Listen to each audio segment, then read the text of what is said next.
একটা সিংহ ঘন্টায় ছুটতে পারে 90 কিলোমিটার বেগে। কত কিলোমিটার?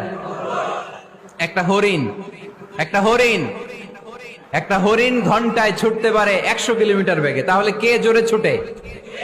জোরে বলতে হবে। সিংহ কত কিলোমিটার? হরিণ।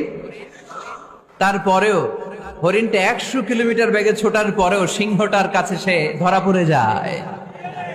এর কারণ সিংহ যখন ধরার জন্য ছোটে সে শুধু সামনে তাকায়, সে পিছনে তাকায় না। আর হরিণ 100 কিলোমিটার বেগে ছোটার পরেও সে ধরা খেয়ে যাবার ভয়ে বারবার পিছনে তাকায়।